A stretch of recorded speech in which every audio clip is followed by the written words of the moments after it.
Fan following तो बहुत ही कोई ज़बरदस्त है और आपको दिखता है कि टीम्स के साथ साथ कैसे फैंस जा रहे हैं। मगर लाला, जो हाफिज़ ने बात की कि प्लेयर्स आ रहे हैं, इंजरी से भी वापस आ रहे हैं, Naseem Shah is coming back from an injury और सबको ये बड़ा डर लगा हुआ है कि ऐसा ना हो कि हम नसीम शाह को भी रश कर रहे हैं इंजरी के बाद, क्योंकि ऑब्वियसली हमने वर्ल्ड कप में जो है वो शाहीन को भी रश किया था और उसका हमने खमियाजा भुगता एक हद तक।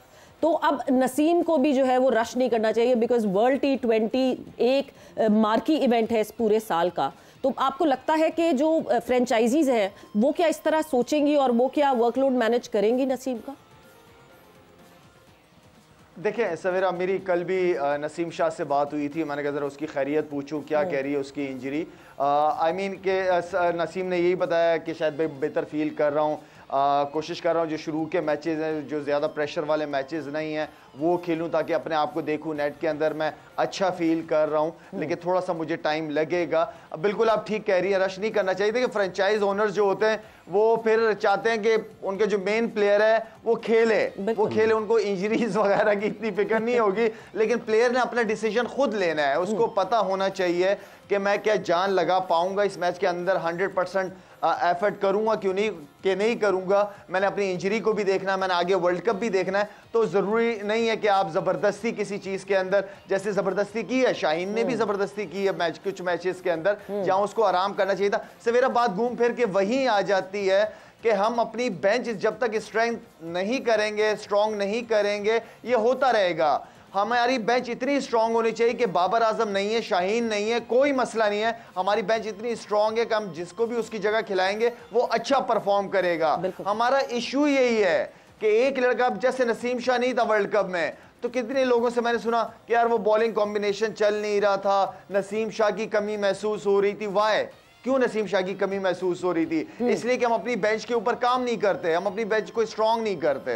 बिल्कुल मुश्ताक साहब, ये दो इसमें पहलू हम क्यों नहीं कर पाते बेंच स्ट्रेंथ के ऊपर।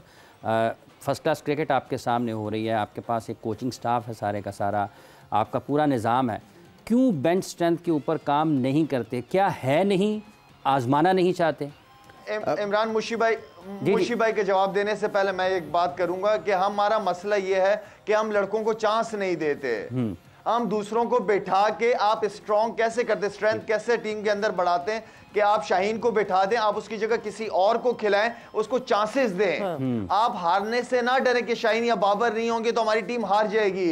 इंडिया क्या करता है? इंडिया हारने से नहीं डरता, वो अपने मेन प्लेयरों को रेस्ट करा देता है, नए नए बच्चों को चांस देता है। उन्हें सीरीज की फिक्र नहीं होती, लेकिन उन्होंने आगे के प्लान किए हुए होते हैं। तो हमें बिठाना चाहिए। हम हार से पता नहीं डरते क्यों हैं। तालियां जी, हार से नहीं डरना। मुशी भाई, हार से नहीं डरना। आई थिंक एग्जैक्टली मेरा जवाब यही था। आई थिंक इसका शाहिद ने बड़ा अच्छा इसका कंक्लूड किया है इस बात को, क्योंकि ये डर है हार का।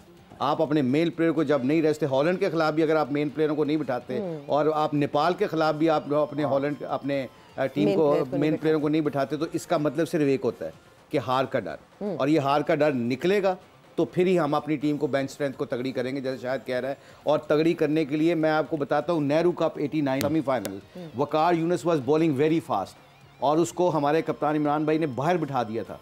उनको बाहर बिठा के इसलिए किया था कि ये इंजर्ड ना हो जाए, इसकी एनर्जी मुझे फाइनल तक चाहिए। माइंड सेट एक ये रखना कि हम जीतेंगे, बेंच स्ट्रेंथ से भी जीतेंगे। ये सारा बिलीव की बात होती है। और ये आई थिंक शाहिद ने बड़ा अच्छा डिस्क्राइब किया कि ये हार का डर निकालना चाहिए और शहीन को ब्रेक चाहिए।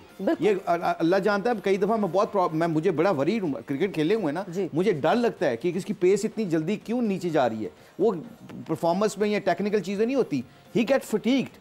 वो माइंड से तगड़ा है ना, इसलिए सरवाइव कर रहा है। अगर उसका माइंड तगड़ा ना होता तो ये 6 महीने पहले इसने गिव अप कर देना था, कोई और बंदा होता तो। इसका माइंड तगड़ा है ना, इसलिए सरवाइव कर देता है। चौके खाता रहता है, मार खाता रहता है, मगर भागता आके भाग के वकार की तरह इसका एटीट्यूड है। मगर नसीम और दूसरे बंदे हैं, कई दफा उनका एटीट्यूड शाहीन की तरह नहीं है।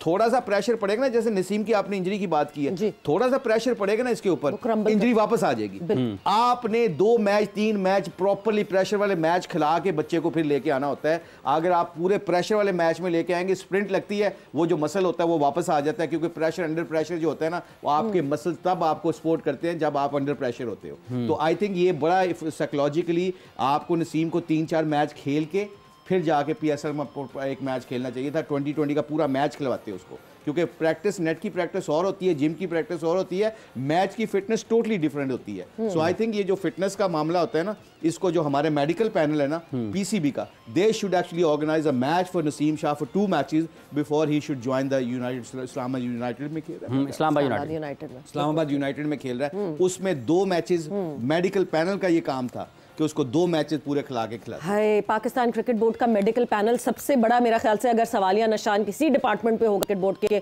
तो वो होगा मेडिकल पैनल पे, क्योंकि कोई प्लेयर जो जाता है रिहैब के लिए वो फिर पता नहीं या तो वापस आता है तो उस तरीके का नहीं होता, या फिर वापस आते हुए ही इतना टाइम लग जाता है कि कुछ हो नहीं पाता। मेडिकल पैनल के हवाले से भी बात करेंगे, एंड बाकी जो फास्ट बॉलर्स हैं जो अपनी इंजरीज से वापस आ रहे हैं वो कैसा परफॉर्म करेंगे या उनका वर्कलोड कैसे मैनेज किया जाएगा, उसके हवाले से भी होगी discussion. And definitely PSL season 9 की आज शुरुआत हो रही है, उसके वाले से भी डिस्कशन को आगे बढ़ाएंगे आफ्टर दिस शॉर्ट ब्रेक।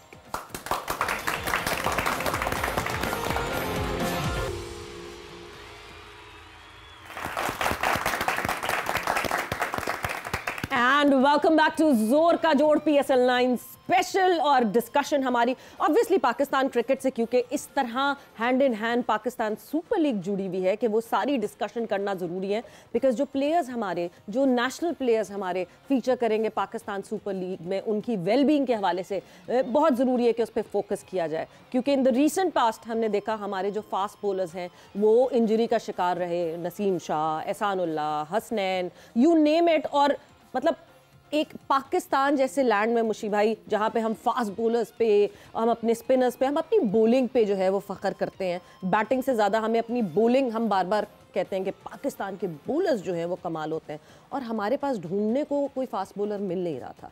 तो एक ऐसा अलमी आ गया था, तो हम वापस डिस्कशन वहीं से आगे लेकर जाते हैं। मेडिकल पैनल, आपको लगता है कि पाकिस्तान क्रिकेट बोर्ड एक मेडिकल डिपार्टमेंट एक ऐसा डिपार्टमेंट है जिसमें सबसे ज़्यादा इन्वेस्ट करना चाहिए? 100%। और मेरा ख्याल, आई थिंक कई दफ़ा, I am really sorry to say this, I don't want to be negative, कई दफ़ा हम चीज़ों को बहुत कॉम्प्लिकेटेड कर देते हैं। बच्चों को ये बताया जाता है कि आप 6 ओवर से ज़्यादा नहीं कर सकते। वर्कलोड आपने ज़रूर देखना है, वर्कलोड मैचों का देखा जाता है, बिल्कुल नेट प्रैक्टिस का नहीं देखा जाता है। मेरी बात याद रखिएगा, जो क्रिकेट खेला होता है ना, अगर वो नेट में जोर नहीं लगाएगा ना, उसका मैच में जोर नहीं लग सकता। जो नेट में 10 दफ़ा आउट होगा वो मैच में जाके आउट होएगा ही हो गया। ये प्रैक्टिस जो कहते हैं ना, you sweat more in the nets, you will sweat less in the game. आपका पसीना जितना ज्यादा बहता है नेट के अंदर, उतना ही आपका मैच आसान हो जाता है। ये बहुत बड़ी हमारी जो आजकल के मेडिकल जो कॉम्प्लिकेटेड चीजें हो रही हैं, आई एम सॉरी, मेरा ये this is not my cup of T, मतलब ये मेरी डोमेन नहीं है, मगर मुझे लगता है एज ए क्रिकेटर कि चीज़ों को हम बहुत कम कॉम्प्लिकेटेड कर रहे हैं। कि एक बंदे को कहा जा रहा है कि जी 3 ओवर नहीं करने जी, वो 3 ओवर नहीं करेगा तो 5 ओवर मैच में किस तरह करेगा, 10 ओवर किस तरह करेगा? आप ठीक है, उसको आपने अगर उसका वर्कलोड मैनेज करना है तो वर्कलोड का प्रेशर जो पड़ता है ना, वो मैचों के ऊपर पड़ता है। 2 मैच शहीन ने खेले, अगर उसको देखा, even he is a captain of Lahore Qalandar, अगर उसको पता चलता है उसके टीम का मोमेंटम बन गया, he could have a rest. एक मैच में आप छोड़ सकते हैं और छोड़ के बैठ के आप अपने टीम को चला सकते हैं। ये होता है मैच को आपने वर्कलोड का मैनेज करना। सो आई थिंक सम टाइम मुझे ये लगता है कि हम we make things very complicated to be honest. Mushtaq साहब, ये एक तो डॉक्टर्स होते हैं जो आपकी सेहतियाबी के लिए काम करते हैं, कोचेज़ भी तो डॉक्टर ही होते हैं। ये पाकिस्तान के जो स्पिन बॉलिंग है, बहसियत कोच आपको लगता है इमरान अहमद आए, वो भी अनफिट हो गए, तो वो उधर भी उलझ गए, उधर भी उलझ गए। मेडिकल पैनल की बात हो रही है, उनका पहले टेस्ट के बाद आता है कि ये दूसरे टेस्ट के लिए अवेलेबल होंगे, दूसरे टेस्ट के बाद आता है कि भाई ये वापस ही जाएंगे, नहीं होंगे। ये हम क्यों नहीं कर पाते इसका फैसला? बहुत अच्छा क्वेश्चन है, वेरी गुड, शुक्रिया, तुसी चंगा क्वेश्चन कीता। सबसे अच्छा क्वेश्चन ये है, कितना पिटे हम। बताएं आप दोनों से क्वेश्चन है, मैं उल्टा रिवर्ट करता हूँ क्वेश्चन को। एशिया कप में कोई स्पिनर कोच था आपका? नहीं।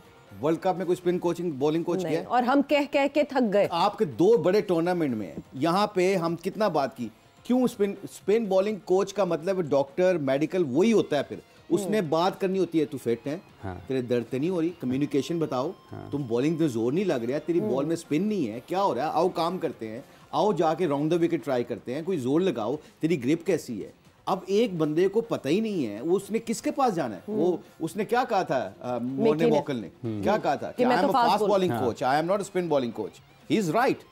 पाकिस्तान चीजें कई दफा कॉम्प्लिकेटेड करता है, और कितने लोग जा रहे हैं उनके साथ, कितने लोग गए हुए हैं। पूरी पहुंच गई 17-18 लोग थे ऑस्ट्रेलिया टूर अल्लाह करे सबको लेके जाए, किसी को इशू नहीं है। बट ये पाकिस्तान क्रिकेट के लिए जब आप करते हैं एक 4 बंदे, ये 2 ऐसे इवेंट्स हो रहे हैं, ऐसी कंडीशन में मैचेस हो रहे हैं जहां स्पिनर ने ही टूर्नामेंट जिताना है और स्पिनर ने ही जिताया है।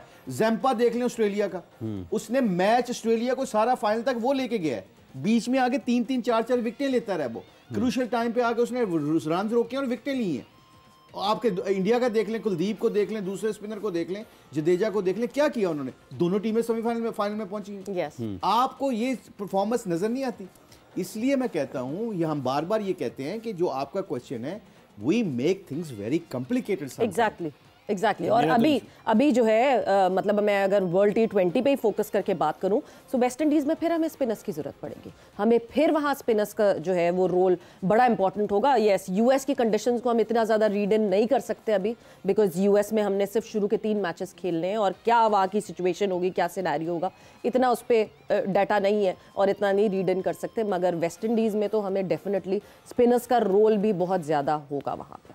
100% आप देखें ना कि आपके वेस्ट इंडीज और इवन अमेरिका में जो मैचेस मैं देखे हैं ना टीवी के ऊपर, वहां पे बॉल ग्रिप होता ही होता है। अच्छा, ग्रिप ना भी हो ना तो you still need in middle over 6 ओवरों के दरमियान में। अब देखें, आप लोग मैच देखते हैं 2020 का, कितनी टीमों ने लेफ्ट आर्म स्पिनर से बॉलिंग स्टार्ट करते हैं। अकील हुसैन वेस्ट इंडीज का मेन 2 ओवर करता है, आप 2 ओवरों में विकेट भी ले जाते हैं, दूसरी टीमों को पीछे भी ले जाते हैं, क्योंकि wickets brings people down back. अच्छा, अब क्या है कि हम क्या करते हैं कि हम तैयारी नहीं करते। आप पीएसएल के जितने भी मैच देखें, जो शायद ने कल बात की थी, खुशदिल एज ए स्पिनर बहुत इफेक्टिव हुआ, हमने क्या किया, उसके ऊपर काम किया था, 4 साल उसके ऊपर काम किया है। कोई एमी थोड़ी हो गई, नेट में उसको नए बॉल से उसको दे के उसको अंडर प्रेशर किया गया कि कल तू 2 ओवर करेगा नए बॉल के ऊपर, बाबर आजम को यहाँ पे बॉल करनी है, ये फील्ड पोजीशन है, आपने इस वेरिएशन से बॉल करनी है, क्योंकि बाबर लेफ्ट आर्म स्पिनर के खिलाफ इतना अच्छा नहीं खेलता शुरू में। आप बताएं फिर इसका रिजल्ट नहीं मिलेगा आपको। बिल्कुल ये आप जब बनाएंगे, परफॉर्मेंस ऐसा करेंगे, क्रिएट करेंगे, तो आपको मिलेगा result. So in West Indies and America or anywhere in the world, spinners is playing huge role.